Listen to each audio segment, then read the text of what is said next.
Hello, everybody. Welcome to this year's Pints with Patrice. We're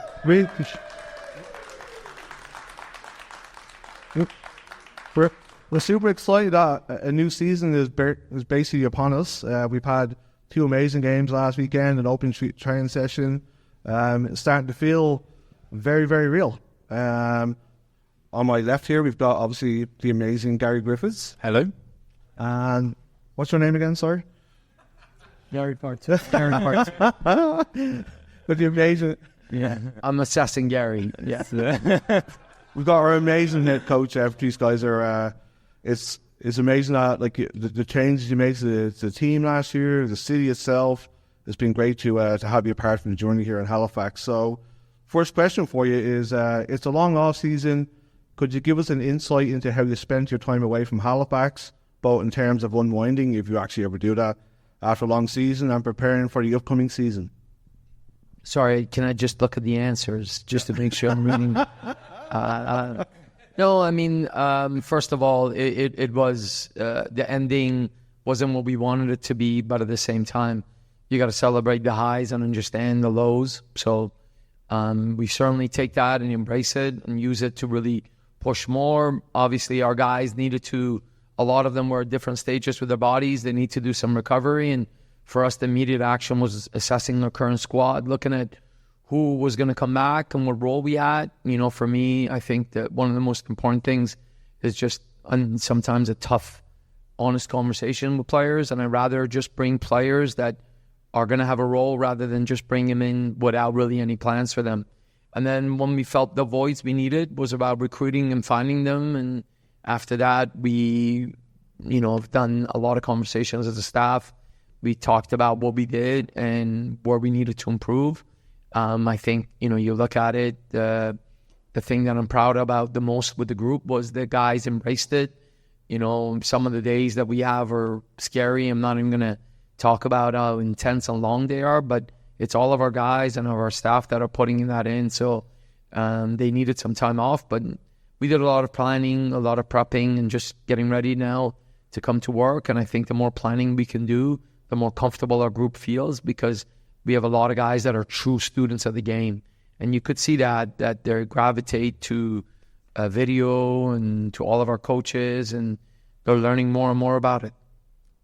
Awesome. We were sat here a year ago for the first Pints with Patrice. If you could go back in time and give March 2023 Patrice one piece of advice for that coming season, what would it be? I mean, don't get mad at the guy at the back who booed me. No. I think it was Jordan. Is he there again? Yeah, he's the one that booed me. No, you know what? For sure, the thing I would say is when you're right here looking at things at this level, as we all are looking at each other, it's really hard to take a step back and enjoy it. So when I watched the video against Forge and some of our moments, I mean, it was almost like it was scripted. Some of the moments were unbelievable. When I look at the top three moments and I look at the goals, I probably didn't enjoy it as much as I should have enjoyed it. So when I see the video, I'm like, shoot, I don't remember really being super excited and going crazy. So I think taking it a little bit more in is definitely the advice that I would say. That's awesome. It seems a thing with a lot of managers that they kind of have to focus on the next task. You don't ever get to get that chance to just soak it all in. So after the dust settled on last season, you would have had meetings as a coaching group to identify areas of the team where they'll be short in 2023. Could you share with us those discussions and what they look like? Yeah, I mean, again, it was some key positions and areas that we wanted to grow at. We had, I think, some ambitions of looking at certain categories that we wanted to improve, and then we targeted players that not only were going to be able to do what we wanted, but culturally fit in. I think what we really, really felt was important last year was the mental toughness. I mean, our travels are, I can't even explain it. They're exhausting. That trip to Pacific is when you go and it never goes as you're supposed to go planned. You fly somewhere, you have a cutoff, it gets delayed 4 hours, you arrive, your bus has a flat tire, your luggage doesn't come. So we really needed guys that were, no matter what, I'll get the job done. So qualify the right people that were good players that wanted to grow. So that was really important for us. And I think like our staff really, we felt more and more connected and comfortable with each other. So, I think last year, because everybody came on very late, most of the things I was just reviewing myself, going through it. So this year, we really looked at it as a committee about the selection of the players that we wanted to return and the guys we wanted to add.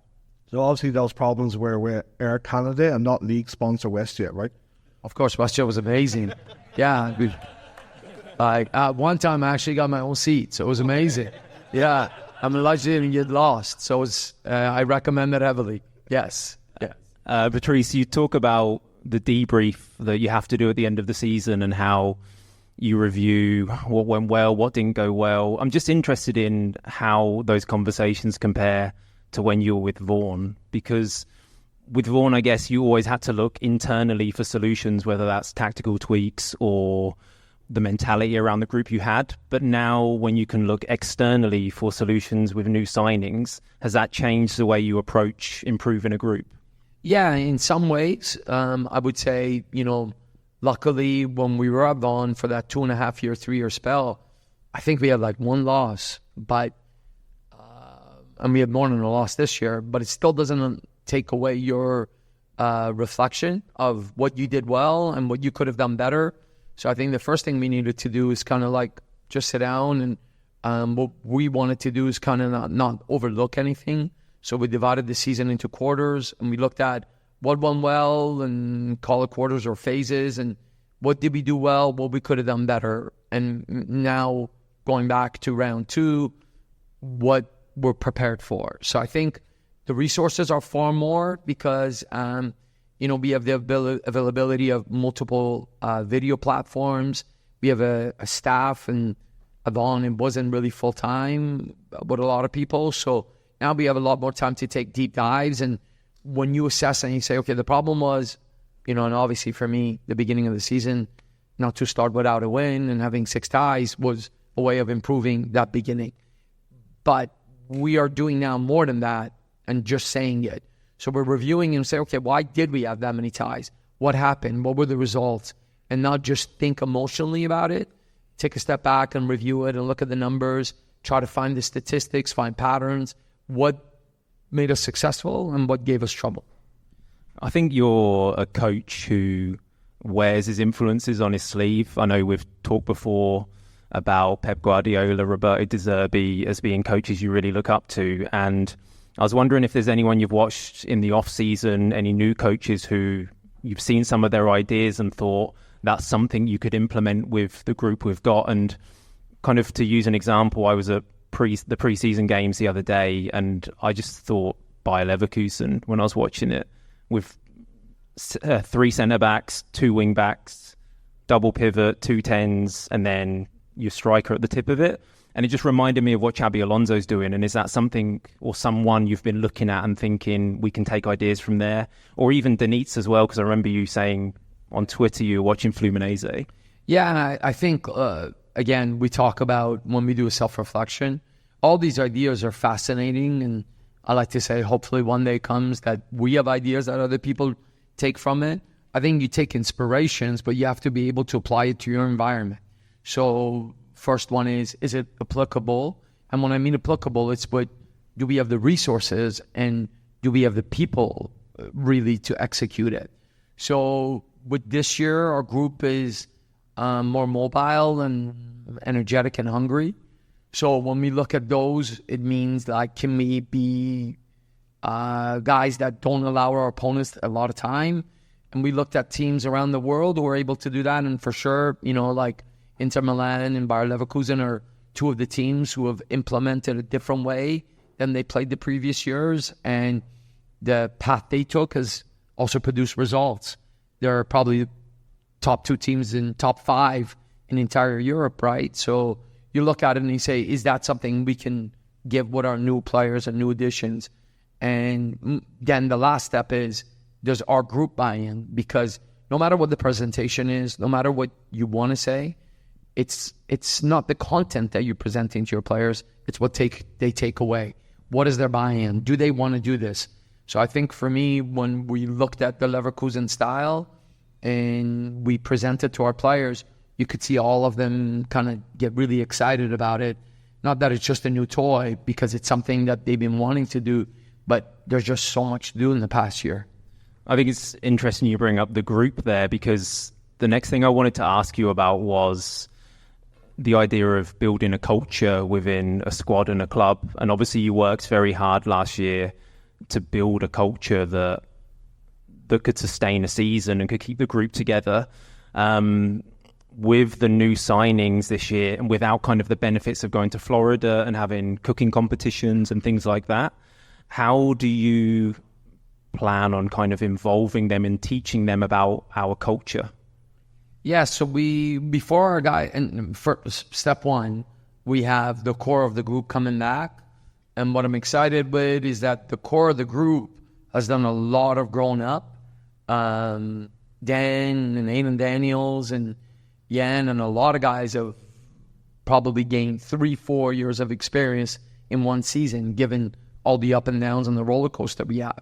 So for me, again, it's important what the coaches can say and do, but if you have the right senior leadership committee in the group, then it changes everything. So having those leaders, we're really blessed. We're really lucky to have them. And I think, again, preseason is far from over. We still got our trip to Toronto, and we still going to Vancouver, and we're going to do a lot of team building exercises. But before we even reported here, we had over 4 or 5 Zoom meetings where we, as a staff, spoke to the new players. We spoke about expectations. We spoke about goal setting. And then we had some with the team. And a lot of our players that came in knew some of our members, so that's really helped us. So I don't think it was as challenging as last year, day one. When we came at day one, we had such a positive feel and a positive culture. And, you know, again, kudos to the guys of constantly staying positive. And look, when you have long days, and I'm sure 1 or 2 people have said that I'm a little crazy, and it's okay to argue and it's okay to get mad at each other, but at the end of the day, we do it because we want the best out of our players. And I've said this to all of our guys: the moment that I stop talking to you and stop pushing you is the day that I've stopped believing in you. So I think, you know, we push, we argue, there's a kick, and then after that there's a hug. So I think having that respect for each other, and one of our cultural awards this year is respect, is really been key to our positive culture. So is it difficult to maintain that culture as the season goes on? Because obviously you have players who aren't getting the minutes they probably feel they deserve. People are put out. So is that something that you depend on your leaders in the team to go after, or is it something that the coaching staff step in and fix? No, look, we're undefeated right now. We've played 2 games, so everybody's happy. We're in the honeymoon stage. Everybody's like having a good time. There's no arguments. We've not gone, you know, to dark places. We haven't had any doubts. Everything's great. So, but you're right. There's going to come a moment where we're challenged, and there's really nothing you can do other than just sticking to our beliefs, right? And what we've said is that no matter what, when the final whistle's blown, we're together, you know, and whatever's happened has happened.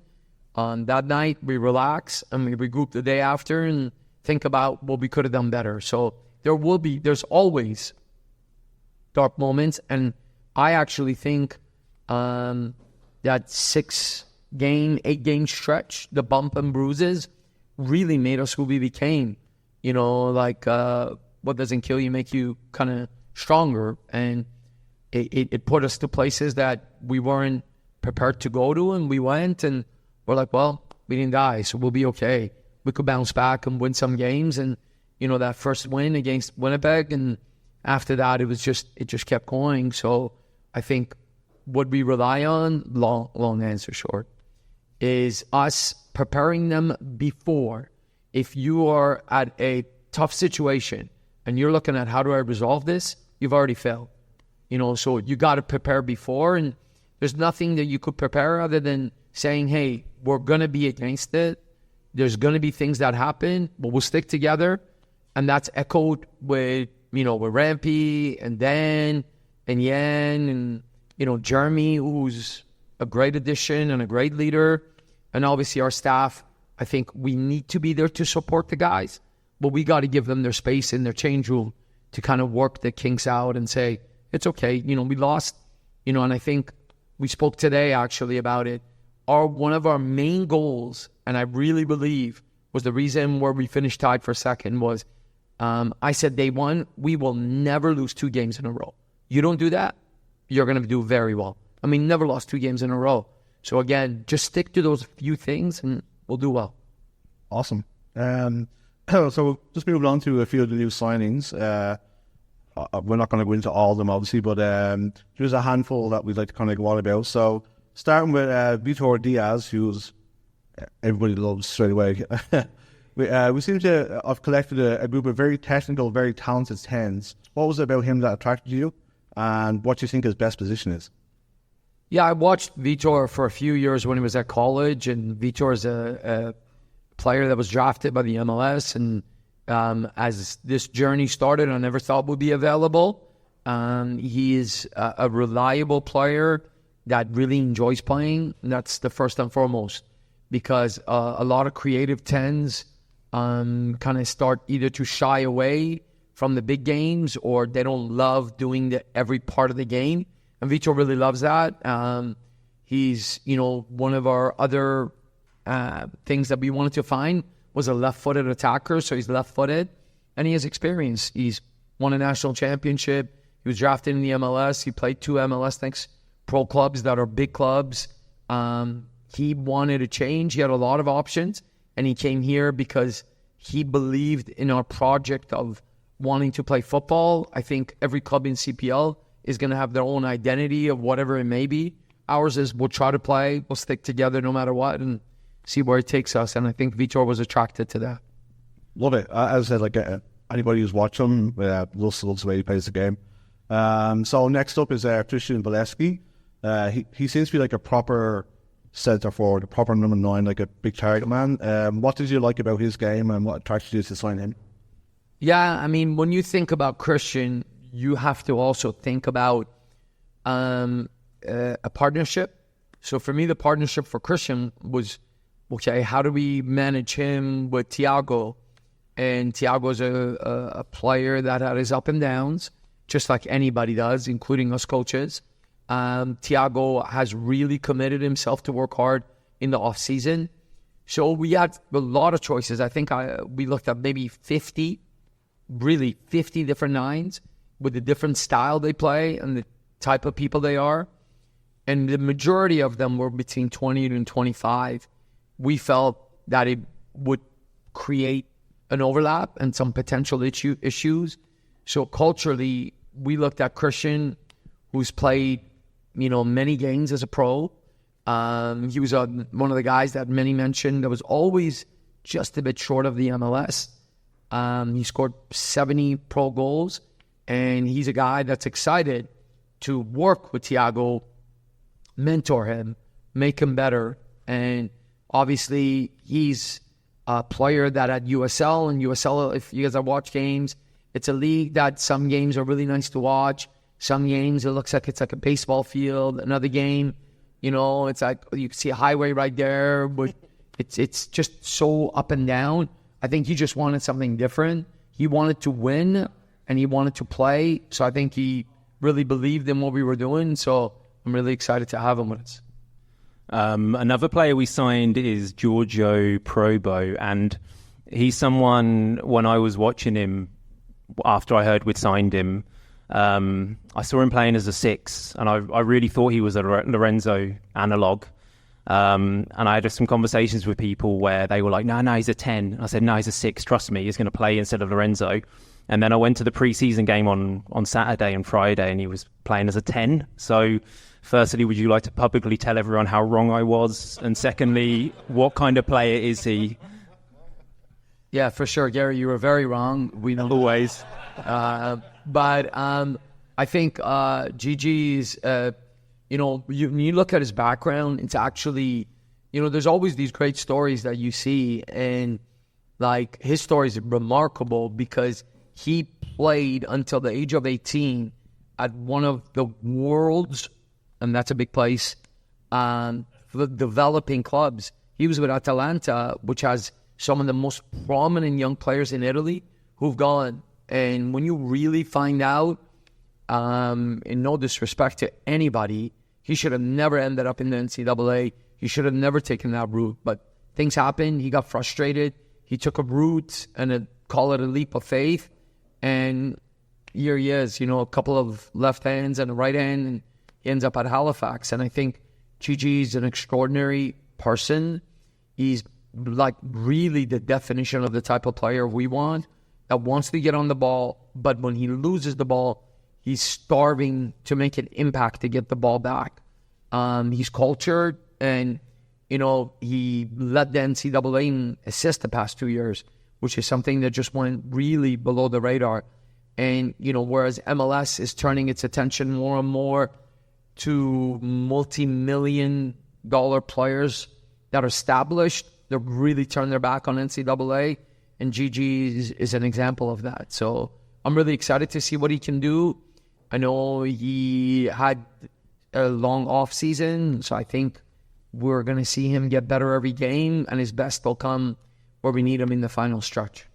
Yeah, I thought he looked really two-footed, which is weird. Like when you're a kid growing up playing football, your coaches are always telling you, kick the ball against the wall with your right foot, then your left foot. But eventually you move away from that and become one-footed. But I couldn't really tell if he was right-footed or left-footed, which is really impressive. Moving on to the defensive group, I feel like it's a good thing. We've kept that core together. We've still got Dan, we've got Kale, we've got most of the fullbacks coming back. And continuity in that position is very, very important. But the big player we did add was Julian Dunn. I remember him from the Island Games thinking he was fantastic and probably too good for this level. And he eventually did move on to a higher level. He signed in the top tier in Norway. Obviously, an injury kind of curtailed that a little bit. What's your relationship with Julian like? And I guess my other part of the question there is, in all of the interviews, he said after he signed, he really bigged up, like, once you're on the phone with Patrice, like the big sell he gives you is unbelievable. Like he's the most charming man in the world, and like. So I'd ask that question for my wife. I had to beg her to go out. So I think it's generally just for sure. It doesn't work forever. So. But like, what's it like? Firstly, like, what kind of player is Julian, and secondly, like, what is the Patrice sell? What do you tell him? Well, Derek's here. I'm not sure if you're trying to take my position next year, so I can't tell you the Patrice pitch. No, listen, so Julian was part of one of our most best groups we've ever had at Vaughan. There were the Vaughan 2000, so it had Steph Yates, Noble, like some elite players, and I never really worked with the younger age groups, but I remember Julian used to come watch the older guys when he was 10 years old. And when he left us when he was 14, 15 to go to TFC, we always stayed connected. Like, I think for me, it's always important to always talk to the players, and whenever you see them next, see how they're doing, because you just never know. And Julian couldn't be a better example. I do believe Julian is, like you said, elite probably is an understatement. Physically, the test we've done, the results are just like, you feel like there's some mistakes that have happened. He's a specimen, but he's an incredible young man. And I've known him since, he was 10 years old, 9 years old. And his younger brother now is still at Vaughan. His family's there. And speaking to him, I think for me, you got to listen more than you talk. And then you got to know when it is that you got to give it a go. So listening to Julian, it was important to say, well, what is it that you're looking for? And it's what I asked Vitor. It's what I asked Gigi. What is it that you're looking for? Because I could tell you, we have great fans. I could tell you all the things, but it may mean nothing to you. What is it that you're looking for? And it makes it perfect for me, because the criteria that we have, if these players or these athletes are mentioning those, and those are the ones we go after. And some of the things are for something different. I don't want to just win. I want to win with a true identity.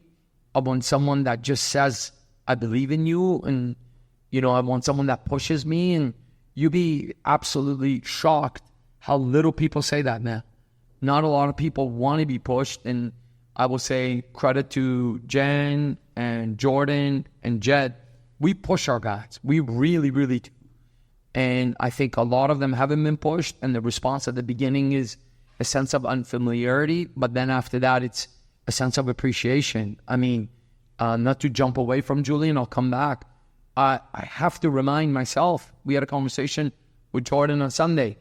Dan Nimick, which I think in a few years will be in some high places, was found at a college that nobody else would have looked at. And he was a good player, for sure. We have pushed him to get the best out of him. It is him that's doing it, but we have certainly done that. And I think with Julian, he wanted all those things. Obviously, there's the obvious that we have Dan and we have Kel, and he's not afraid of competition. He wants to be part of something great. And the fact that I've known him so long and he's an incredible athlete that can play football made him a no-brainer for me. And he had a lot of options. So I'm ecstatic, really, really ecstatic to have Julian with us. I just want you to say that you believe in me. I just want to hear. I need it right now. As long as I don't have to make choose who I believe in more. We all know it's Gary. I believe in both. It's all right. It's okay. I believe in both. You got it. Start with like. I've never been in a professional environment, as you can tell. I've often wondered what a preseason looks like. I guess the idea most people have is that the first few weeks are heavy on fitness. You run the ball to people. None of this is true. We show up. There's some soccer, tennis. There's some PS5. We have we order corn dogs, and then we play tag. It's and water balloons sometimes.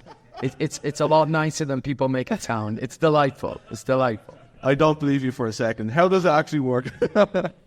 How does it work? It's fun for some and not fun for the others, to be political.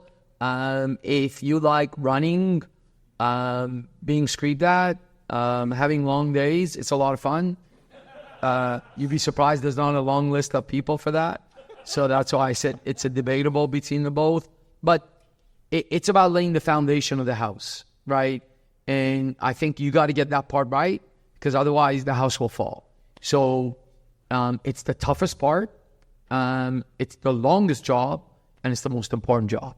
So right now we've had to, and again, there's the balance of what's too much and what's too little. Your mind always plays tricks on you. Did I do too much? Did I not do enough? And I think you have to use your players and your senior leaders as a guideline that, hey, I can't feel my pinky, let alone my legs. You're like, okay, then we've gone too much. So it's difficult when we're indoors with the catapult to get a true read on our everything that we're doing with our workload. But we did a lot of preparation with our staff. Our guys, Jan, Jordan, and Jed again, were great preparing that. And I think right now, some of the stuff is, for sure preparation. But I really do believe, like the old days, when the coaches used to say, okay, you're going to run up the hill with rocks and be exhausted. And I don't think it ever did anything for fitness, but it really made you mentally tougher. And we're not running up the hills, I promise. We are doing things to make sure that we're mentally prepared for all things. So it's a combination of tactics, a combination of physical activity, and a lot of presentations. There's days, last Thursday, we reported 8 a.m. as coaches. Our guys arrived at around 10:30, 11. They had a lift, they had a session, they had lunch, and they had a session. So they left their house at 7:30 a.m. They got home 7:30 p.m. So it's, you got to pay your dues right now for sure is the best way I could summarize that. I think Derek's missing out on a trick here. Boot camp with Patrice. How many people would sign up for that? It'd be crazy. No one's going to sign up for it. I've tried it, actually. Yeah, there won't be a lot of takers. So Has anybody? Is there anyone that stood out for you so far in training? Anyone that's kind of surprised you so far? If someone has surprised me, then I would say we haven't done our job as a staff. I think everybody is where we want them to be. Sure, there's a few that are a little bit ahead of the schedule, and there's one or two that are behind the schedule. But at the same time, I'd rather have the bumps and bruises now, so I could, shake you and push you and be the bad guy. So when you guys are watching them, they look great. So I think everything is going on a different way. And you got to remember, not a lot of our guys are from here. So they're sleeping in different beds. They miss their mom and dad or girlfriend or wives. You got to take that into effect, right? So they may do great today and they do terrible tomorrow. And you don't know what it is. You have no idea. And with some players, you'll ask and they'll say, well, I miss my wife. And no problem. You understand that? With some, it's just like, I don't want to talk about it. So I think you got to take the good with the bad. We got to be there for them every day.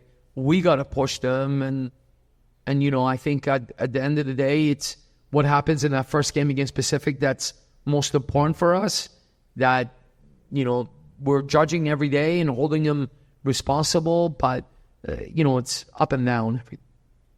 So just talk about being out in BC.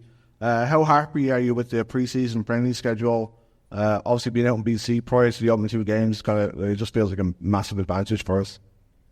Yeah, so I will say, for one, I definitely think it's going to help us prepare. Obviously, on the back end, we have to come back here, and we have a game, then we have to readjust. And I think, credit to the entire organization that then we made that an advantage. Sure, we would have loved to have gone to Florida. Last year, Florida was incredible. Who doesn't want to be there? But at the same time, this is what was important and necessary, because one of our targets was improving our road wins and improving our road points and goals. So this is going to target that with the first 2 games. And I think, the travel is exhausting, but this will prepare us. And whereas last year, Florida had grass fields, which really took away from injuries and load management, our opponents were good, but this year our opponents are great. We got Forge, we got TFC2, we got Whitecaps 2. We have some real good teams. So we'll really find out what we're made of, and better to find out now and repair it and fix it, like we said, than find out at the first game. I was going to ask you about the goals for the season as a club and what you wanted to achieve. But then I saw an Ange Postecoglou quote the other day, and he's Tottenham filth, but he's also a wise man. And he was asked about finishing 4th, and he said, I don't see 4th as a prize. I don't want to finish 4th if we haven't grown and developed as a team. 4th is not our goal. If we finish 5th, but we've progressed, then I won't be disappointed. And I thought that's an interesting way to frame it, because the focus is on progression rather than finishing in a certain position in the league, which might be down to other clubs not being as strong that season. And for you personally, how do you view success? Do you view it as a position in the table, or do you lean more heavily onto the how has the group progressed side of things? Yeah, so that's what I was going to get to when you said that he says progression. So it really becomes the question, what is progression in my eyes and in our eyes as a team, right? Is progression measured in points and goals, or is it measured in culture, which you can't touch? Or what is that for all of us, right? I think, let me ask you, what do you think would be a good goal what is your goal for the team? I always say, if we finish higher than last season, but I think the mistake in thinking like that is the focus again is on what position we finish in the league.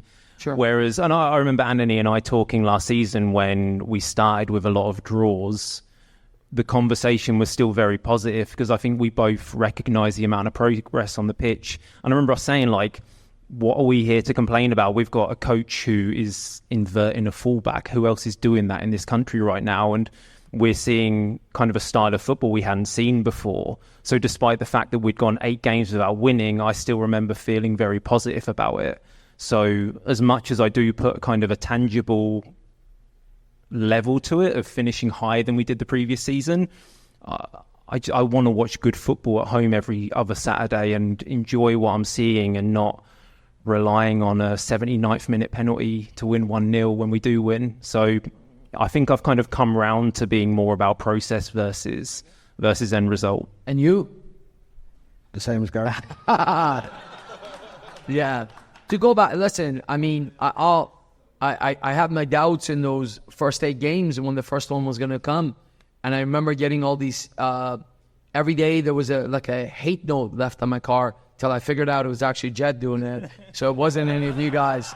I mean, just mad that I'm working him so hard. So that's a different side. That's a different story. I don't know if that's one of the questions. Progression. We want to do things that's never been done in this league. And that's a bold statement because it's vague and it's a big statement. This offseason is unlike anything I've seen as a fan and now as a coach in this league. Everybody's gone all out, and so have we. But what is it that we want to do with our signings? I think we want to say we're proud of our core. We're going to remain consistent, but just grow. And our growth is just really about us. So one of the first things I said to our guys in preseason was, this season is about us. We've spoken when we're playing Forge and Calgary. They got this guy, they got that guy, but we also have this. And it was important because scouting. But now Lorenzo, Dan, and most of our guys know what we're about. So it's really now about us. So for me, progression is seeing fear in our opponents, seeing wins on the road with people being upset, coming home and celebrating wins with you guys, and doing it in style. And if I could be a little selfish, I certainly want to see our guys and our players improve and being able to go on and play at another level. I love to be sitting next year saying, wow, isn't it amazing to see X, Y, Z play for whatever they are? And we would hate to lose core players, but I think for me, it's a dream. And it's something that I did have on with Kamal and Alistair and Ryan. We want to be able to produce almost a factory, which is just, here comes a great player, he moves on. Here comes the next one, and we just keep going. So I think we want to progress in the table, but we want to be able to press more. We want to be able to keep the ball more, and we want to be able to really tell our story and be the protagonist and not be adjusting to our opponents and be afraid of anything. Thank you. Listener questions? We've got some listener questions. I did have one question for you. Obviously, Sunday was St. Patrick's Day, and I was dying of death yesterday. So what's your best hangover cure? I think you have to ask that question from Jordan. Jordan, you want to give us a hand? Oh, yeah. Don't stop drinking. There you go. Sunday. There you have it. Yes. For sure. There you go. There's one. Yeah. So listener question. Anna, what's yours? The exact same. Dog. Best thing that's ever happened. First listener question. Who's the best assistant coach in the league and why? This is from a Jay Feliciano. Yeah. I would definitely say for sure it's the assistant at Valor. No, just kidding. Darryl Fordyce is the I'm just kidding. Listen, we talk about, and to be honest, I didn't want to do this in front of everyone, but I reached out to both of you guys earlier and I said, we don't want to talk about Julian, I want to talk about Giorgio, but you guys still did it, and I'm okay with it. We want to talk about our staff because as much as we've been able to keep our core of players, but to keep the core and our entire staff coming back has been incredible, right? So Jordan has continued to do great work. Jed's been amazing. Jan's been amazing. I mean, Jan's a legend. I go to the anywhere, it's difficult to maybe get a table or get a drink. If I'm with Jan, like, you're getting top VIP service. So he's not even here, man. Why are we clapping for him? What is happening here? Yeah, he's not even here and he gets a clap. So, yeah. So our staff is second to none. Of course, excluding me, because I make them work 16 hours and I don't let them go. And that's why I get the hate notes from Jed. But our staff and the sacrifices they made, it's incredible. This one's from Kyle Findlay. It's kind of similar to what I asked a moment ago. What would you consider a successful season for us this year? Better on the road, finishing top 3, scoring more away goals unless they've ditched that ridiculous rule? Yeah, well, no, I think, it makes perfect sense to have away goals difference ahead of head-to-head. I think you guys need to put Derek on the hot seat to ask him that question. And just in case you guys aren't sure where he is, he's right there. So he needs to speak about that. But, we have targeted areas that we want to improve. So not a lot of, if you go over our stats, we gave up the same goals away as we did at home. Not a lot of people know that. So we were defensively very sound. You could even question that, if the gentlemen in the yellow shirts were a little bit more kind to us, it could have been less, but I'm not saying that. Someone else could have said that. So I think to get more goals on the road, to start the season brighter, are targeted goals. But at the end of the day, the progress is to grow. It's definitely to grow. Perfect. Someone else wanted to know a bit about the Patrice pitch. David Murren asked about how much last year's signings also echoed the sentiment about how much you could sell a vision to them. But he wanted to know how many potential recruits have turned you down, because it can't be many. And we're talking about football players right now, just to clarify. Oh, thank God. Shitload. I wasn't sure. Is this recorded? Will my wife hear this? No. She's amazing. So I will say I've given all the credit to Jordan, Jed, and Jen. So I have to say one positive thing. My batting percentage is 95%. So I would say we don't get a lot of guys that we go for, but we also don't go for everybody. We go for the people that are going to fit us. And I think for me to have a connection with the player, whether they used to play for me, and I was at Vaughan for a long time, and Vaughan has produced some remarkable players, that's an avenue that we've looked at. But at the same time, I think it's really, like we said earlier, you start the conversation, and I have not picked up anyone, and I've said this to them on the first call, that, hey, if you're in a rush to make a decision, you could go, because we need to talk 3 or 4 times. So it is kind of different when they're here, because when they talk to the BFC and CFC, they're like, hey, you're our guy, let's sign. And I'm saying, no, I'm not sure if you're our guy. I want to get to know you. What are you looking for? Here's what I can offer you. And then I come back on the second one. There's a bit of a video about our style of play that now they start to, you could see it when you're on the camera with them on the Zoom. You start to get some excitement. There's some movement. There's some scratching of body parts, and, there's some eye contact. So it's great. And then the third one, now you're like, okay, I know what you're looking for. You saw what we have. Here is what I can help you with. So I think to go in selfishly is the furthest thing I've tried, and I pray this has not been the case. I think I don't want to bring a player in that it's all about, let's just use him to win.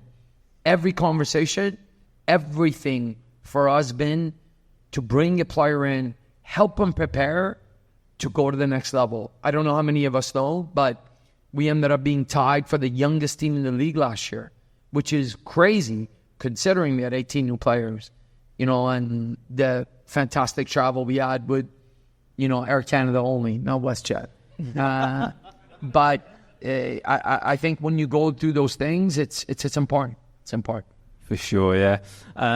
We had a question from Kevin Anderson. He's a Forge fan who I believe you met in Hamilton recently during their CONCACAF game. And he said, besides meeting him, when he attended the Forge CONCACAF game, what was your biggest takeaway from that incredible atmosphere in the tournament in general? Well, it's really hard to find anything else positive other than that. But no.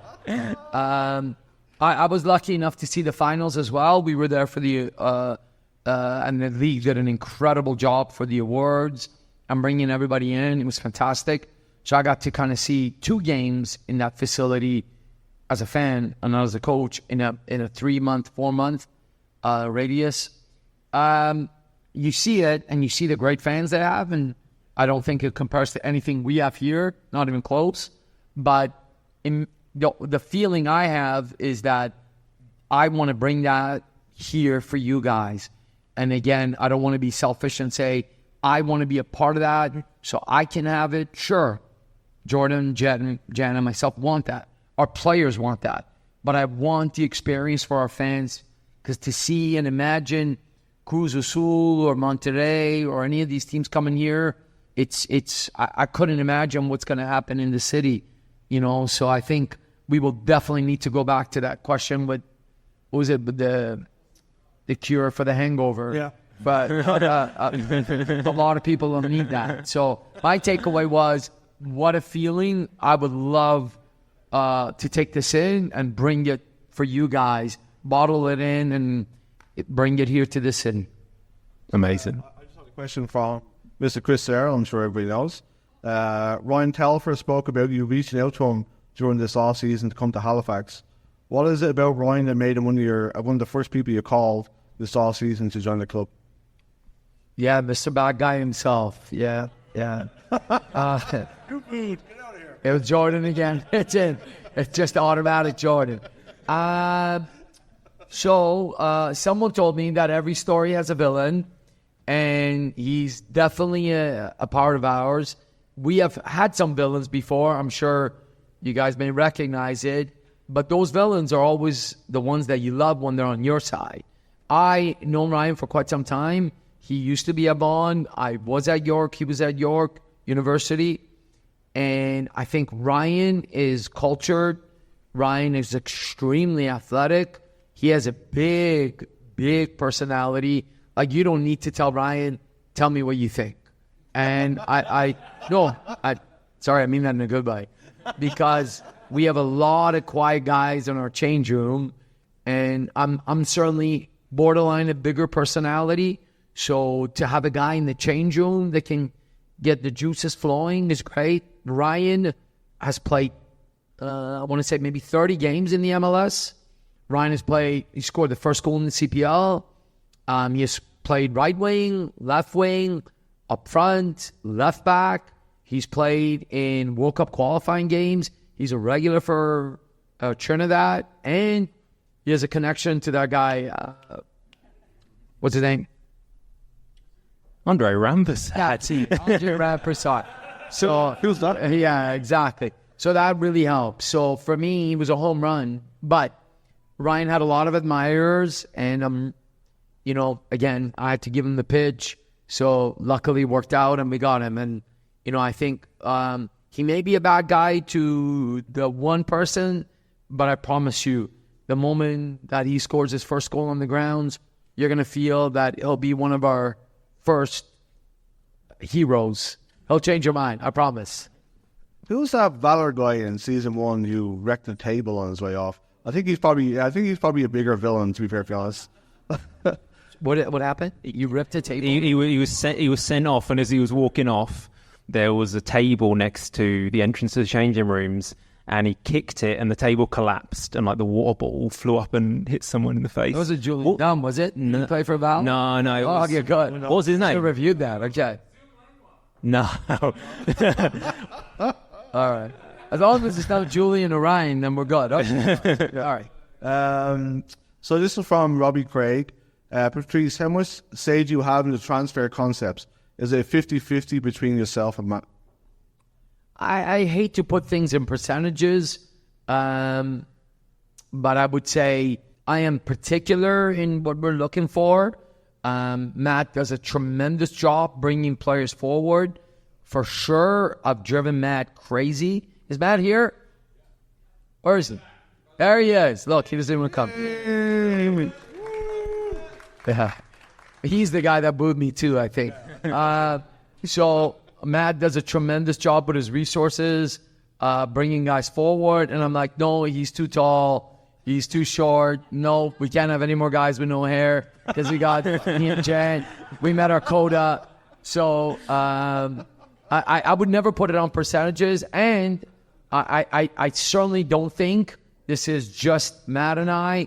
We have a lot of great people behind us, like Jordan, Chad, and Jan. So we work as a committee. But I think there's, again, going back on those things, having players that I've worked with before really brings like almost a year of experience.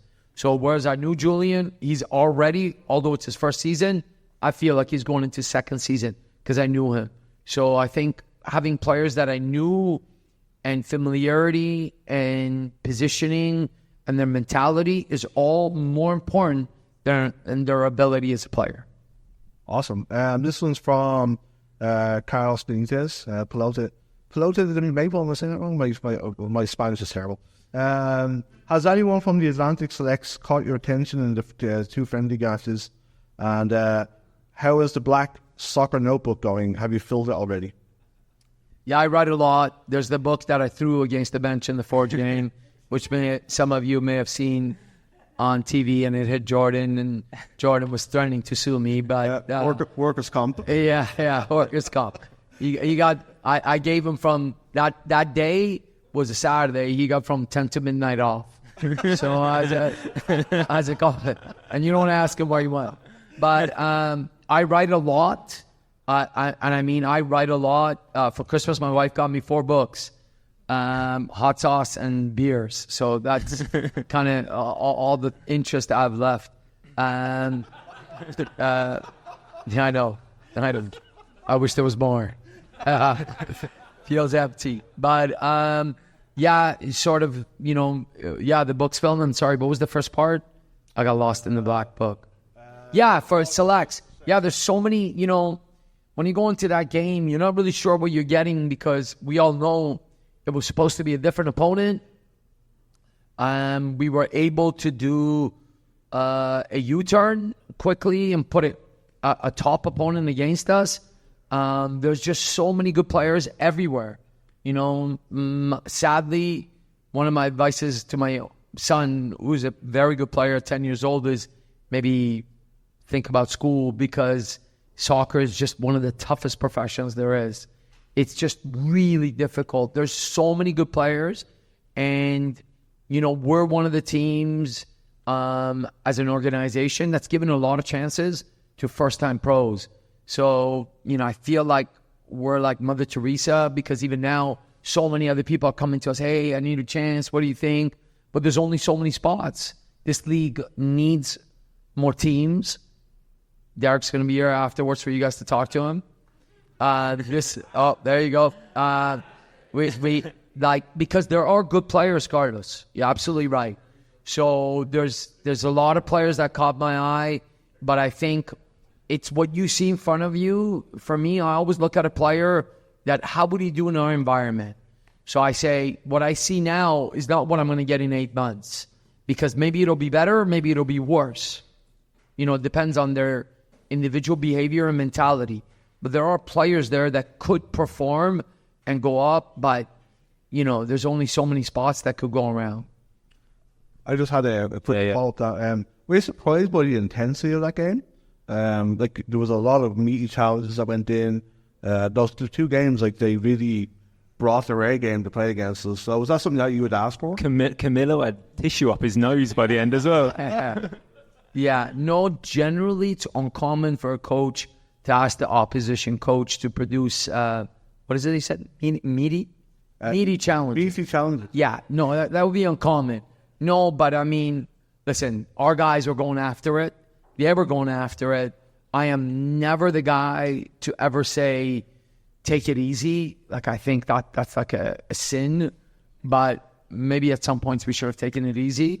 We had a lot of guys walking and wobbling yesterday, but we need that. And again, what I loved about it is that after every tackle and after everything, there was a handshake, and it wasn't as if they were being disrespectful to say, I'm an AUS player, I'm going to kill you, I want your position. They're just trying to do their best. And I would do just the same, and I think all of us would.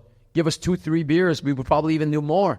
Right? I'm going to 2 foot on the way out. Yeah. I just wish I didn't get that hate note after the game on my car, which I'm still convinced is Jet. I think they told you it was Jed, so you didn't feel so bad. I think it was someone in this room was Gary. Actually did it. Yeah, it was. It was me. Yeah. I told Gary he was wrong before, and he held it too hard. Because every time he calls and he's like, hey, Patrice, it's Gary, the guy that you said that I was wrong. Maybe we don't need the full intro every time. You could just say it's Gary. Gary's like, you're inverting the fullback the fucking way. When you save my number in your phone, I'll stop doing that. So we had a question from Luke Culligan, and Luke wanted to know how many matches does Patrice watch in a week, in season and out? And he also wanted this question to extend to Jordan too. So how much football do you pair of absolute weirdos watch? I mean, this weekend was a dark weekend. Obviously, St. Paddy's Day. Our guys are going out. I'm staying in. I had a bottle of bourbon, and I just turned on the TV. I think I ended up watching like 18 games. I talked to Jordan. I think he even did more. So it's, I watched a lot. I don't normally watch that much, but... That's not true. No, not empty in a weekend, for sure. Definitely not. I wish I could. But normally, I definitely say, I do whatever I can to watch the teams that really inspire me and excite me.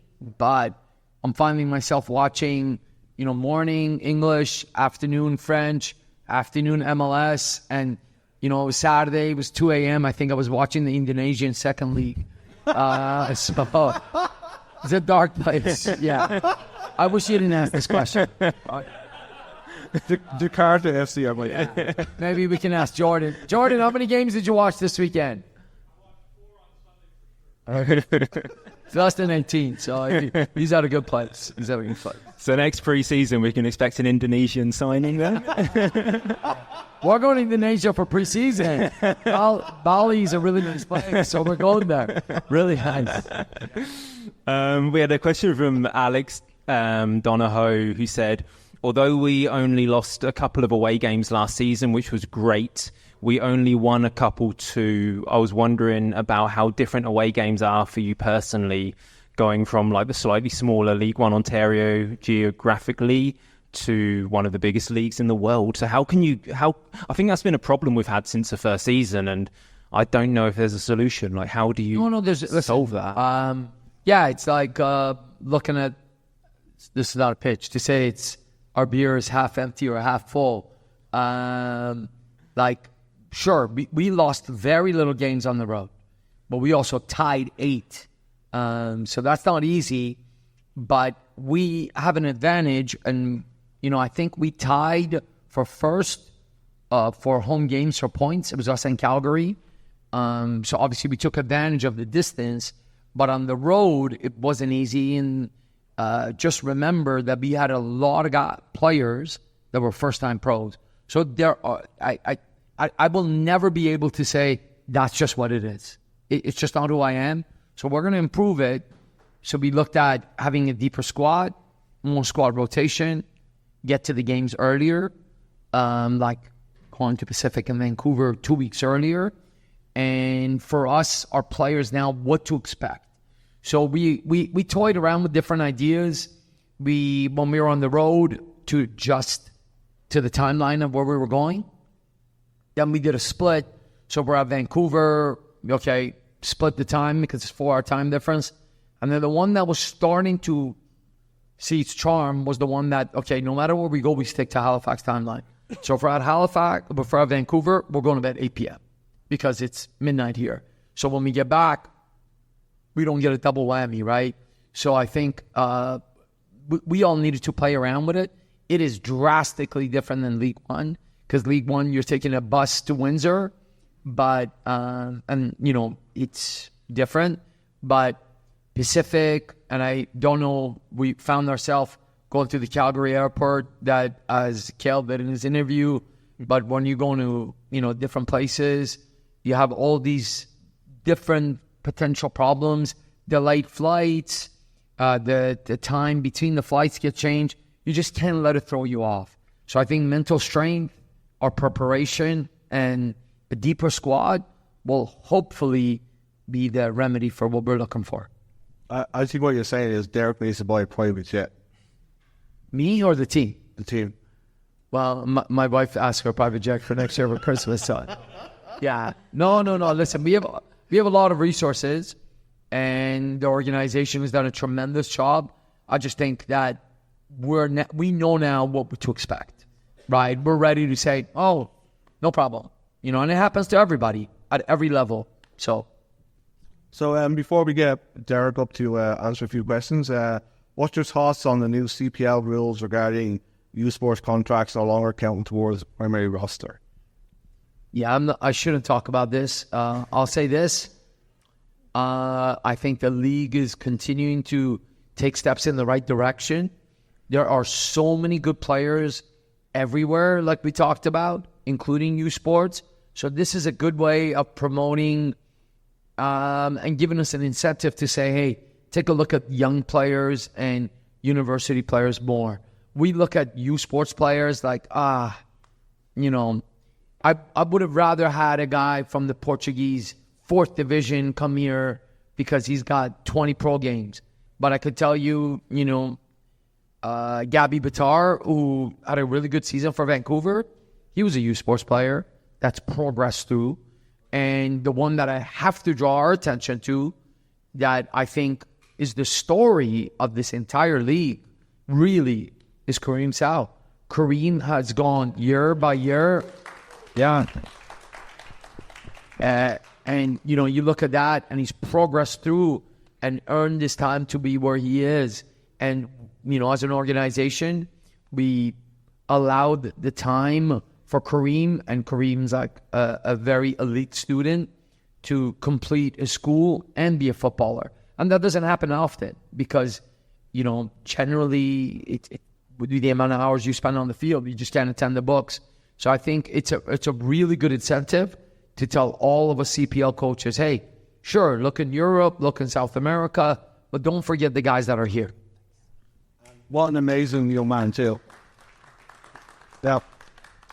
Yeah, so everybody, the main man himself. Thank you, Patrice. Thank you. Thanks, everybody.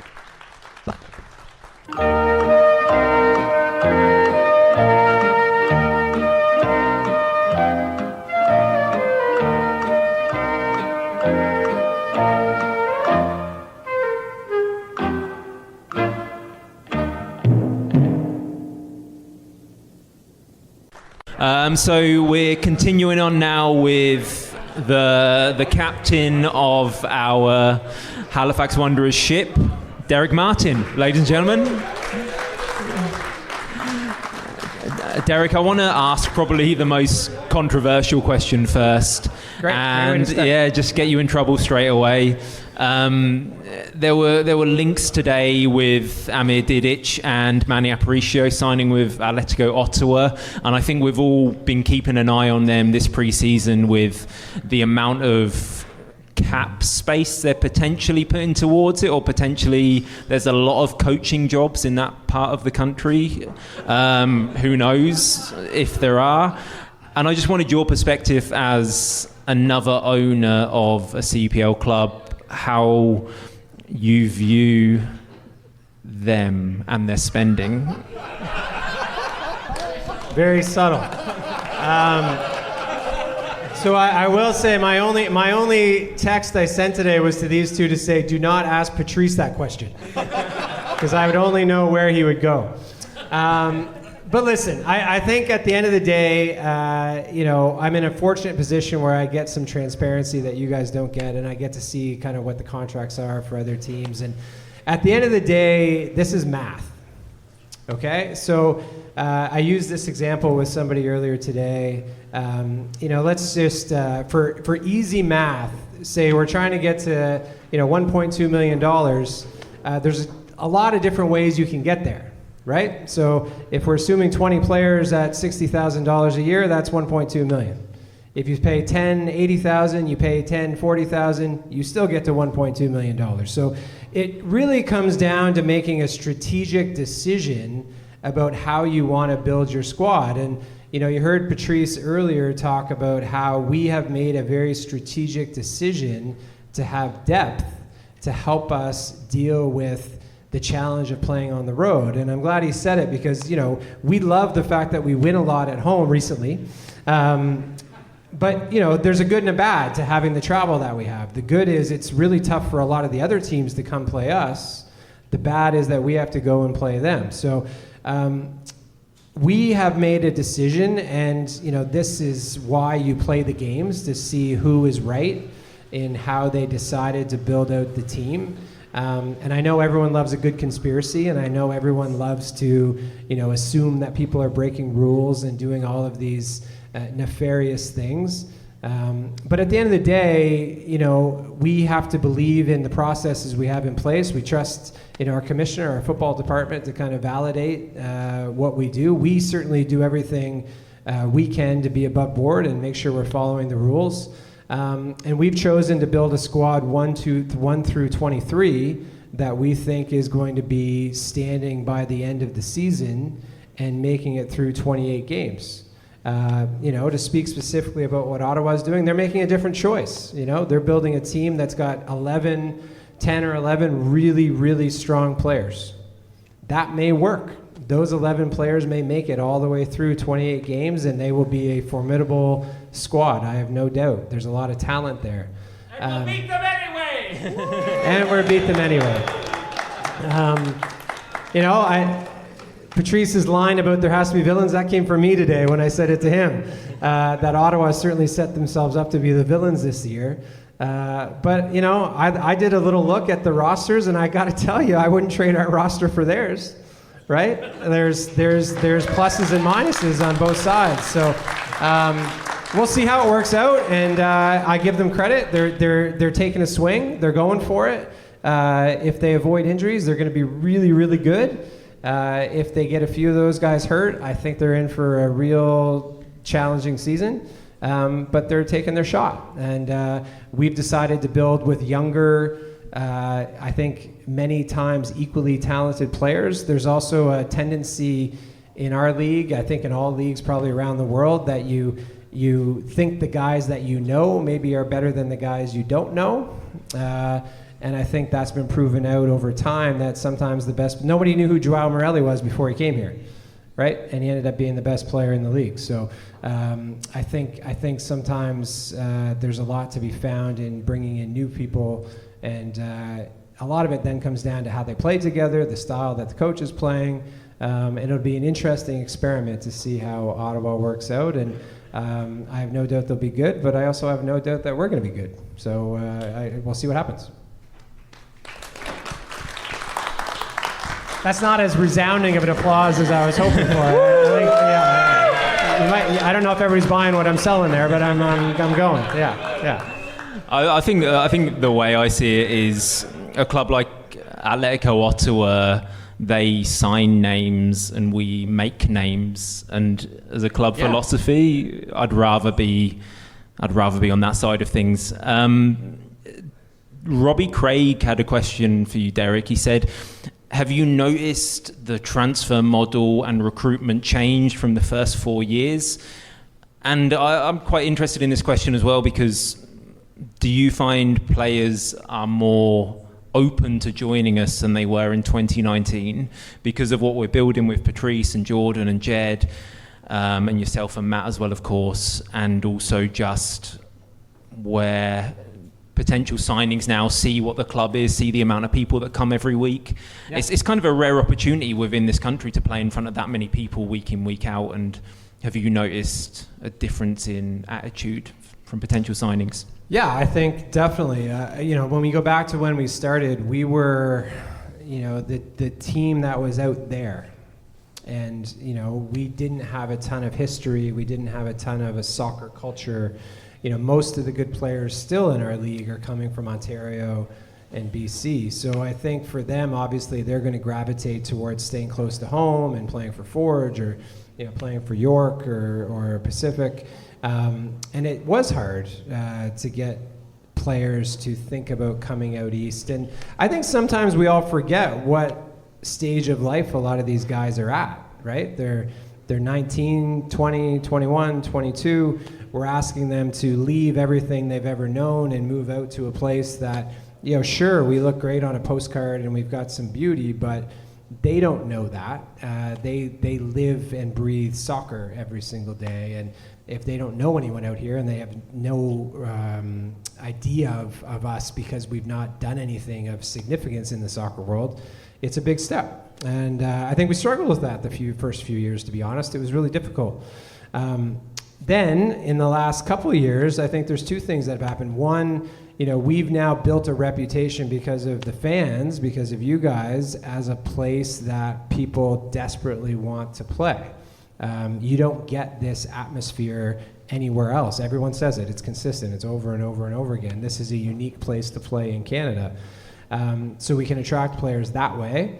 And you heard Patrice pat himself on the back and tell you about his 95% closing rate. And he's a force, right? He's a force. And I've seen it. I've watched it. You guys all see it in terms of the pipeline of players that are starting to come.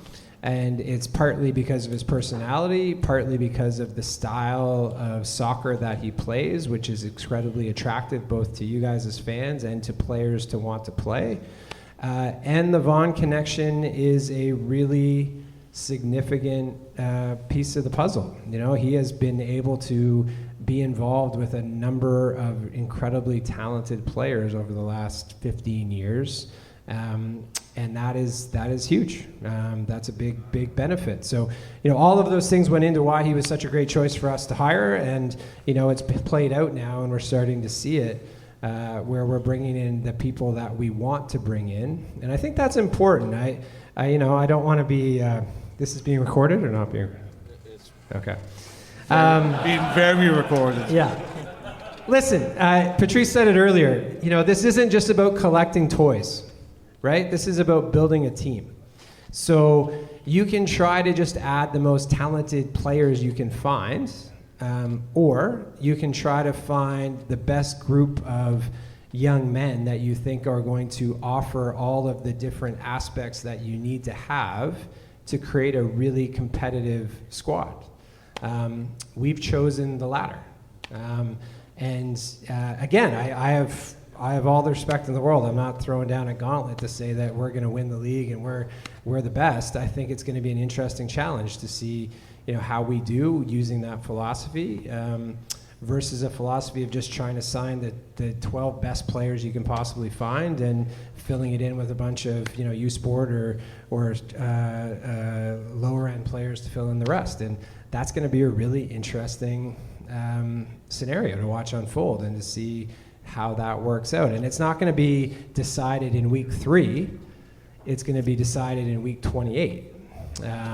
And we'll find out. And that's why we play the games, right? That's why we do this.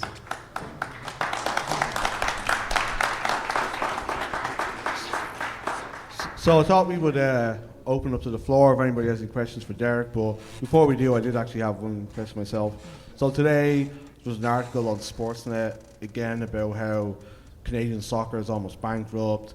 There's trouble with funds and potentially asking junior people to pay more money for registrations and stuff like that. And a lot of this seems to be being placed at the door of CSB. So obviously the Wanderers are part of that group. Do you think that's unfair? And why is it the big media outlets in Canada seem to want the CPL to fail. Where's the St. Patrick's Day hangover questions? And also, what's your hangover cure? No, listen, it's a fair question. I think obviously I can't answer everything. I think what you're referring to is the new General Secretary's interview about his comments around the fact that actually Canada Soccer is not bankrupt, that they're fine for this year. Obviously, there's challenges that they're trying to work through. Those things are complicated, and it's not ever as simple as some groups will try to portray it for their own benefit. But it's not easy, and I think at the end of the day, when CSB came forward to Canada Soccer with an offer, it was a really good offer. And in business, it's really difficult to go back in time and try to take the situation of today and apply it to the situation of 7 years ago and equate it equally. So, you know, we're very interested in the success of soccer in Canada. I think what people tend to forget is CSB is only successful if Canada Soccer is successful. So CSB has kind of bet and invested over $100 million collectively when you look at the 8 teams across the CPL over the last 6 years and getting through COVID and everything else. Over $100 million has been invested. That only can ever be realized if the game of soccer in Canada continues to grow, right? So we are as motivated as anybody to ensure that the game grows. How we do that requires a lot of discussion, and I think over history, I think anyone would be hard pressed to say the way it had been being done was the right way. So that means you need to change it up, and you need to go at it differently. And I think all we're trying to say is there needs to be a different approach to how we grow the game. There needs to be a different approach to how you deal with the men's game, the women's game, the national teams, corporate sponsorship, broadcast rights. You know, the reality is, I think everybody in this room knows, but the reality is Canada was paying to have their games on TV forever. You know, that seems to get lost all the time in all of this. Like that's not an insignificant amount of money they've invested. Their corporate sponsorships were way less than what we've been able to bring in through CSB. So, you know, it's inconvenient for some people to talk about that, but that's the truth. And it also doesn't negate the fact that there needs to be a new agreement for sure, and there needs to be a way that can be equitable and that everybody can grow. But we've got to get there, and those aren't things you can negotiate through media. Those aren't the things you can negotiate on social media. But I am confident we're going to get there. We've done too much. We've already accomplished so much. You know, Halifax didn't even exist on the soccer map 7 years ago, and here we are, right? As I think the beacon for what soccer in Canada can be, and we'll get there. You know, we'll get there. So, in the interest of fairness, what is your St. Patrick's Day hangover cure? Well, I had one Guinness yesterday because I spent the week in Dominican with my son for his class trip, so I'd had enough.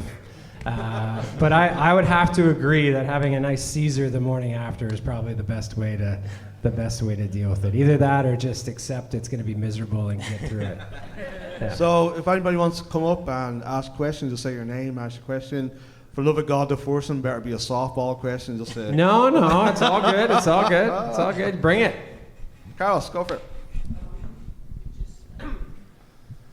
Hi, I have a question. I saw on social media Project 8 posted about like looking for a chairman for the Atlantic Women League coming.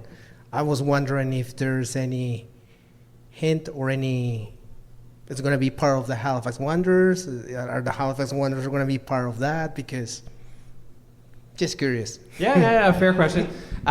We've certainly spoken to the group that's interested.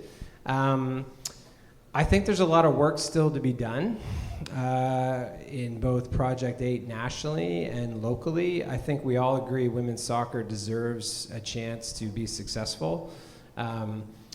there's a lot of work that went in behind the scenes with CPL to ensure the conditions were there for there to be success. I think a lot of that work has to still happen on the women's side. And sometimes there's benefit in pushing and being aggressive, but there's also a need sometimes to make sure you've got your house in order. And I think I'm just trying to say that as nicely as I can, that there still needs to be some things that have to happen for me personally to feel confident that the conditions are there for there to be success. We've said many times we are ready and willing to invest in women's soccer. Matt's been working hard to find some friendlies. We've already hosted a camp. We've had an identification camp to try to find the best female players in the region. We would love to host some games at the Wanderers grounds to showcase women's soccer and to have some the great females in the region playing there. We're close, but we're still not there. So we'll have to see. I hope we can make it all work. I think it would be a shame if there was a women's team here that wasn't the Wanderers, and I hope we can find a way to make that all work and make it work in a way that is set up for long-term success. Great question, Carlos. Mr. Mike Campbell.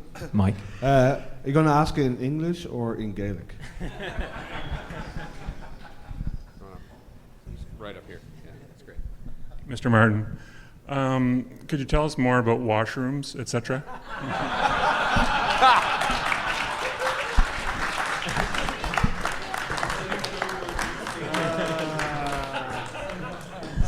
Still the same. I wish I had a better answer. Next year. I think that's going to be our nickname going forward, going to be the washrooms. Does anybody else have a question for Derek? Come forward.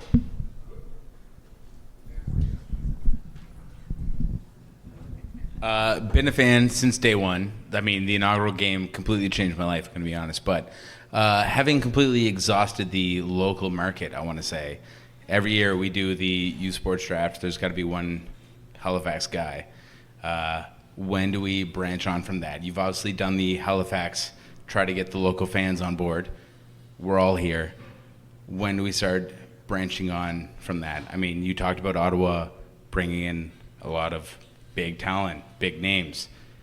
Not Halifax or Ottawa people, sorry. When do we start to, I don't know, move on from Halifax-based sports and like the Wanderers are Halifax guys? Because football is an international game. We are trying to get on an international stage with CONCACAF and stuff.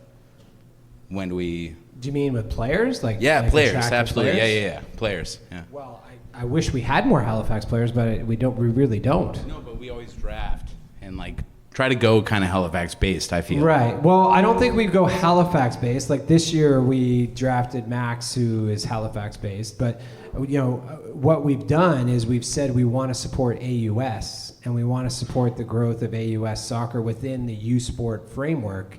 So we're going to try to support drafting AUS kids to come into the Wanderers world. And I think what we've seen is that the league has grown to a point where it's much more difficult for those U Sport players to really break in and become contributing players on the squad. So is Forge strictly OUA players?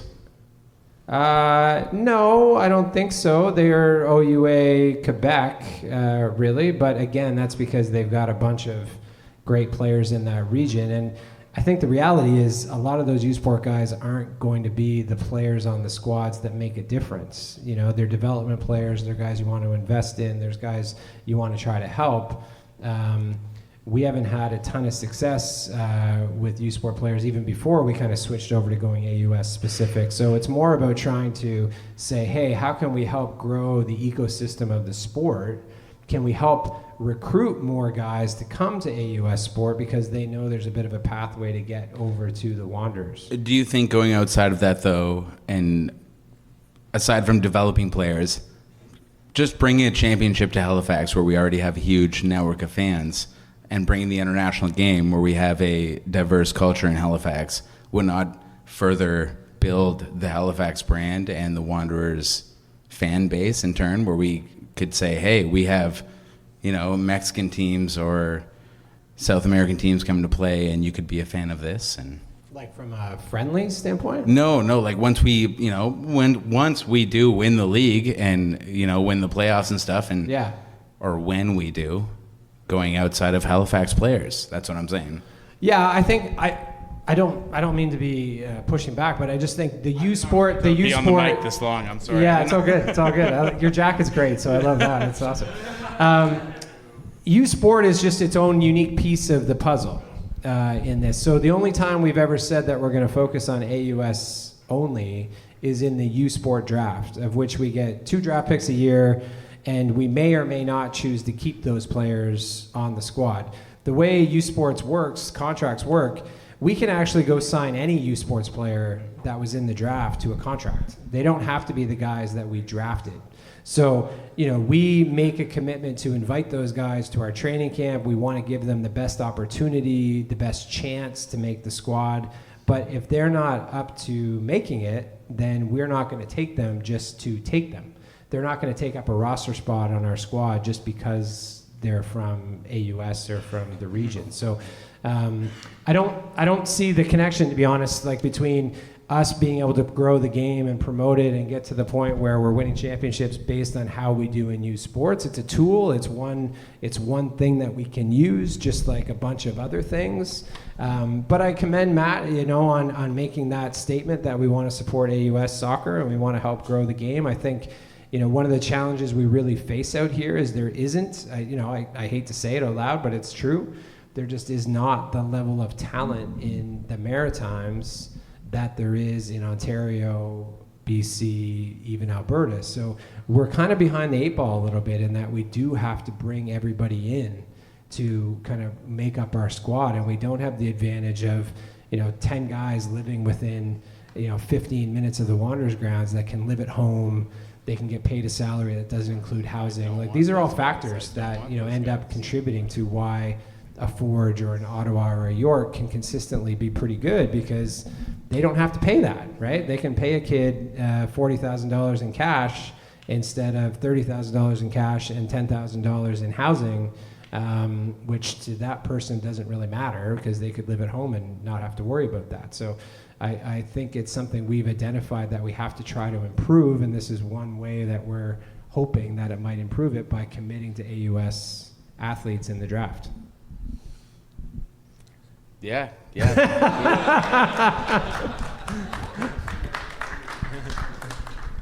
Derek Simon. I'm actually going to try to build on the last 2 questions. So it's a bit of a 2-parter, but obviously the club's made a commitment to supporting an eventual League One Atlantic, which addresses part of the question the previous guy was asking, and the has also put forward a fairly solid proposal for a permanent stadium. So just wondering how discussions on those 2 things are progressing. Yeah, the permanent stadium continues to be a great ongoing conversation with, I'd say, both levels of government. We really haven't had a lot of conversations with the federal government. That's not something they really get involved in, but the province and the city have both been extremely open to kind of what we've been talking about. I feel like a broken record. I feel like I keep saying the same thing, and we're not really making a ton of progress in being official. But I do believe we're really close to making this happen. We have accomplished the goal I set out to accomplish, which was proving this was the right location. So I no longer ever hear the argument of there should be a stadium in Dartmouth Crossing. There should be a stadium out somewhere else. Like, everyone now agrees that the Wanderers grounds is the right spot. Now it's more of a political question of how do we get the money? Where does the money come from? We're a growing city. We're dealing with lots of interesting new problems that come from growing. Obviously, the homelessness issue was a huge issue for us, is a huge issue for us. Not that it's solved, but it's been an issue for us for the last 6 months. We're trying to figure out how to deal with that as a city and as a province. We're starting to kind of come out, I think, on the other side, at least with a solution, whether you agree with it or not. They've at least put a plan in place for how to deal with it. And that now opens the door for us to move on to some of the other things that we're trying to work through and figure out which a stadium would be one of them. So, our plan has stayed the same from when we made the presentation back in September. We're still pushing for a 2025 stadium. I've not been told by anyone that we can't do that. No, it hasn't been approved yet either. So we're kind of in that interesting space of trying to get to the final decision. Budget time in Halifax is at the end of April for anyone that's interested in paying attention to timelines. So by the end of April, we're really probably going to know for sure if it's this year, 2025, or it's 2026. But you guys and us have done the work to prove to City Council that this is something that the city needs and wants, and we will be coming out to ask for some more help soon in terms of and a lot of people have done it, and I thank you for it. But a lot of people have reached out to their local councillor and sent a letter or an email, and that stuff all really matters. Municipal politics is all about individual connections, and if a councillor's out at a coffee shop on a Saturday morning and someone comes up to them and brings up the stadium, that doesn't leave their mind. That's something that resonates, and the more of that stuff we can do, the better. League One, an interesting one. We are so committed to it. We're having some challenges getting other people committed to it, if I'm being frank. It's a lot to take on. Our geography doesn't help. Patrice mentioned League One. Your longest drive is kind of Toronto to Windsor. Here we're talking about driving to Charlottetown and Fredericton, which is a little bit of a different hike. We are going to do something this summer, whether that looks like a full League One or it's another series of exhibitions. We're working hard at it. Matt's working really hard at it. I give him the credit. He's spending most of the time on it. We are looking at a men's and a women's division in that. And we really hope in the next 2 to 4 weeks that we can announce a little bit more on it. But admittedly, it's not easy work. Trying to find 6 groups that are willing to put the money up and invest in doing what we're willing to invest in, but we can't do it ourselves. We can't play games against ourselves, so we've got to find opponents. Yeah. Thanks. Anybody else? So I'm a Nova Scotian, but I've been a season ticket holder since day one, and I've lived in St. John's, Newfoundland the entire time. Wow. So Thank you. That's awesome. Yeah. So I guess my question is like the Wanderers they're the Atlantic Canadian team. They're the Halifax team, yes, but for those of us who aren't in the market every day, if you want to support Canadian soccer, you want to follow CPL, the Wanderers are the team. And I think part of the success, or at least from what I can sense, part of the success is because Halifax is a smaller market. There's less options for this sort of entertainment. Can it be replicated? Can it be replicated in a Moncton or in a St. John's? Are those markets too small for CPL to succeed? Can this be done again? Because I look at St. John's, because I'm there, and I see the passion around like the AHL hockey teams and stuff like that. Like I feel like CPL could do it, but you've done it and you know what the recipe is. Can it be replicated? Yeah, I think it can. I don't. I mean, the fans here are great, right? Do you have the demographic? Is 100,000 people too small? It's a fair question. And I've said that I think sometimes people think it can work, and it can. So I think New Brunswick's a real challenge. I've said. I don't know if I've ever said it publicly and on a recorded podcast, so I'll probably get in trouble. But if you have a city of 100,000 people, it's really difficult, right? This is at some level a numbers game.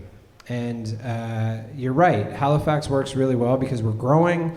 We're a capital city of a region. We have a large corporate base, which allows us to sell out all of our corporate suites and sell all of our premium tables, which helps brings up the general revenue that comes in, which allows us to then not have to have as many seats in the in the kitchen or in the general stands.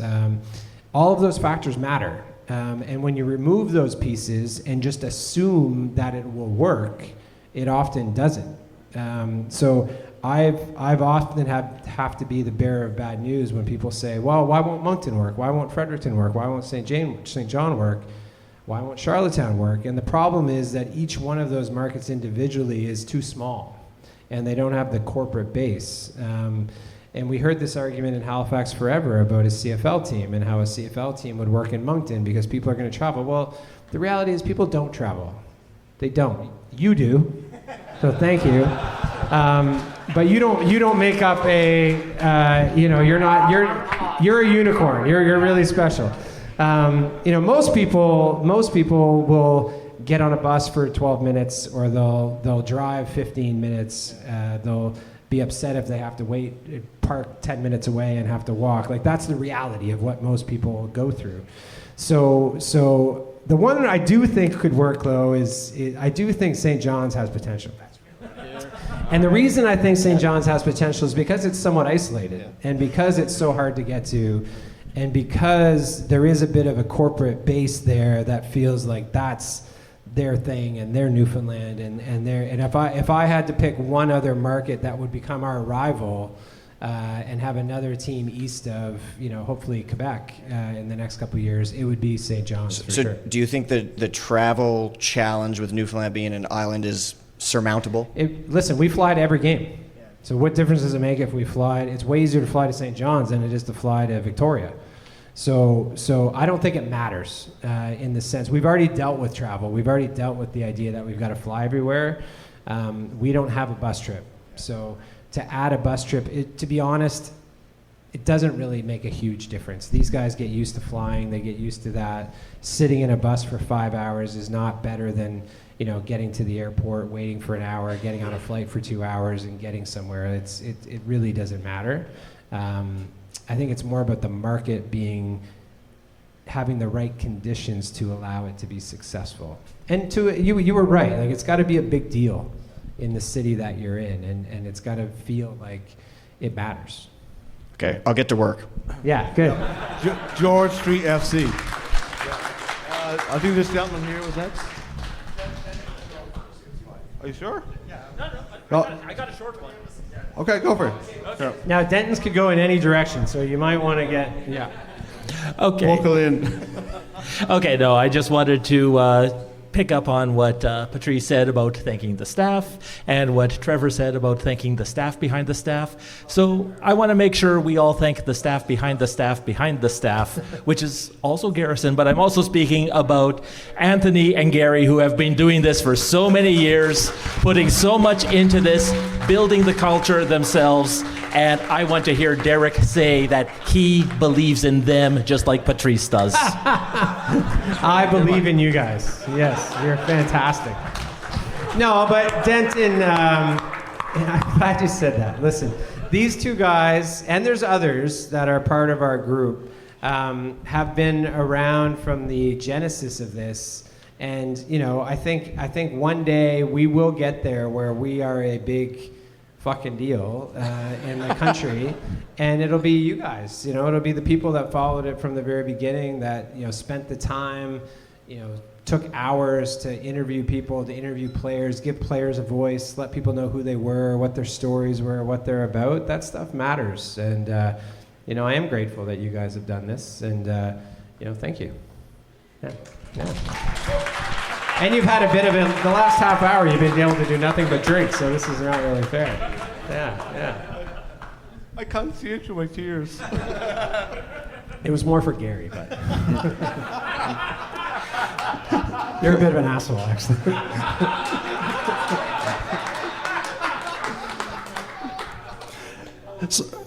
So my name's Trevor, and few months back, the website True North Footy came out with results of a survey that they had posted asking supporters of the various clubs throughout the league who were their top 3 least favorite teams in the league.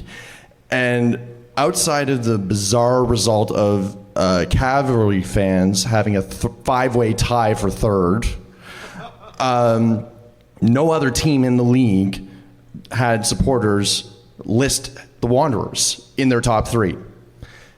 And given everything that we've seen over the past 5 seasons in this league with regards to Forge, and how it's very hard to not argue that they are clearly the villains of the league, I think that survey is as sort of a microcosm, but also listening to everything that we've heard tonight from Patrice, from you, and from the fans here, and from everything that we've seen, it's pretty clear we're the heroes of the league. I'll go with that, yeah. So, how does it feel to be the owner of the heroes of the league? Well done. I have an answer that you might not like, but I've got to say, I love it. Obviously, I think we work really hard at trying to do things right. We try to do things that we can feel good about, that we can sleep at night. We try to make every decision in a respectful, kind of honorable way. So for that, I'm glad that people respect us and that they like us. And it's really you guys that they're talking about, not us. They're talking about the fans. But I will say that I'm a little pissed off because really the reason why teams aren't liked is because they win. So once we start winning, then I guarantee you we'll start to be on some of those other fan groups' least liked teams. Even though Ottawa now may have gone to the top of the villain list without winning, which is a unique feat.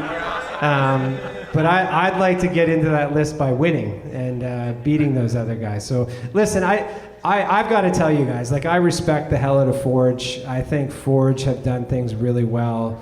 I don't think Forge breaks rules. I don't think Forge messes around. I think Forge just really knows what they're doing. And I think Bobby's a fantastic coach. I think the reason we hired Patrice is he's the closest guy to Bobby that there is in Canada. I think he's going to be better than Bobby one day, but that is what you need. You need a individual who can inspire, can recruit, can really do something with the clay that he's able to bring in. And I think Forge remains the team we're chasing. We've talked a lot about Ottawa. I think Ottawa will do what Ottawa does, but I would have no doubt that Forge will be there at the end. Then that's the team we're going to have to, tackle and bring down if we want to raise the trophy. Right? Awesome answer. Anybody else? Thank you. One other thing, Trevor, on your answer that you didn't say was that Valor fans rated their own team as one of those the teams that they didn't like the most. Yeah, I don't have that grace. So my question's around expansion. I know we talked a little bit about potential opportunities here in Atlantic Canada. There's been other bids that have been listed. Kelowna, I know Regina, there was a bit of an update. I guess there's also one in Windsor. Any insight on what actual teams might be actually starting and what the timeline for those might be looking like? And can we expect any other bids in the next little bit? Yeah, again, I can't, it's not my place to talk about kind of the league business. I'll get in trouble. But what I will say is that I'm very bullish that we will have multiple expansion teams before 2026.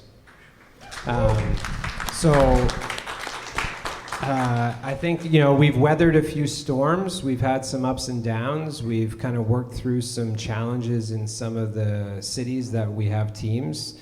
I think the 8 teams that we have now are on very solid footing. I think, bringing in new ownership in York was really important to solidify that club for the long term.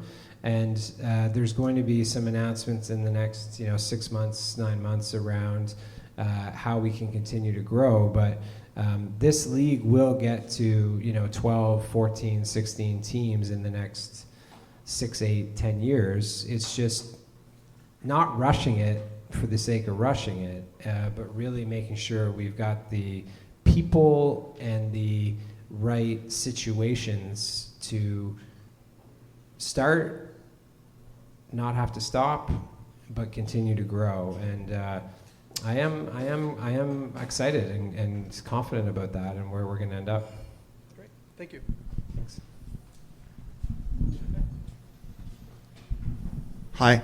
Let's talk about the Cup for the moment, which for some reason in Canada is called the Championship, which never made sense to me because it's the Cup really. Yeah. But so I know we have a preliminary round, so let's not get ahead of ourselves. We need to beat the League One Quebec winner. But let's get ahead of ourselves, and if we manage that, we got TFC potentially coming in. What do you think are our chances to take down TFC under John Herdman?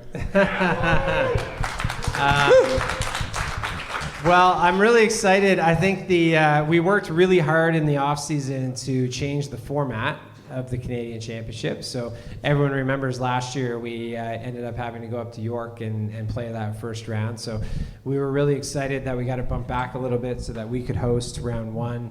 Really excited that we got it to 2 legs for the second round, so that knowing that would be the time we could play the MLS teams to, guarantee you got to remember, for our players, a lot of which grew up in Ontario cheering for TFC, the chance for them to go play at BMO Field is a really cool opportunity.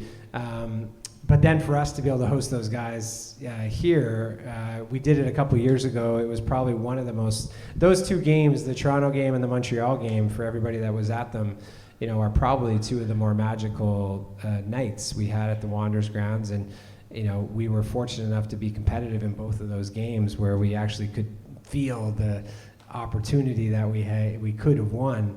And they're special. I think it's one of the special things in this sport. It's unique to soccer, football.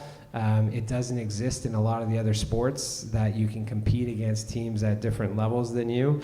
And it's magic when it comes together. So I have some preliminary dates of when those games could be, that we would be in the second round. I think it'd be great to have those games in June versus too early in the season when they're freezing cold. But we're really excited. But you're right, we have to get through round one, and as we've experienced in the past, we met Patrice because Vaughan almost knocked us out of the Canadian Championship a few years ago. So those teams, just like we think we'd like to have a chance against TFC, they think they have a chance against us, and we're going to have to make sure we bring forward a great effort to beat them and get the opportunity to play TFC. Any chance of a charter flight again? Yes. Derek Martin trouble. You get me in trouble. I am a glutton for punishment, so I have made a call already and started the process. We will see if we can actually, let's try to get that opportunity first, and if we get it, then I think a charter flight to Toronto full of Wanderers fans would be a pretty special, it's not an event I'd want to miss, that's for sure. Yeah. Yeah. Bring back Marvin to sell the tickets. Yes. Does anybody else have a question for Derek? That's the 4-man away with. Okay, looks like we're good.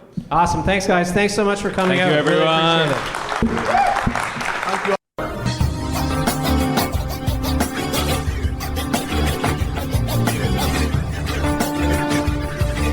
Folks, please. Right foot, please. Time to drink up, folks. Get out. Out to book.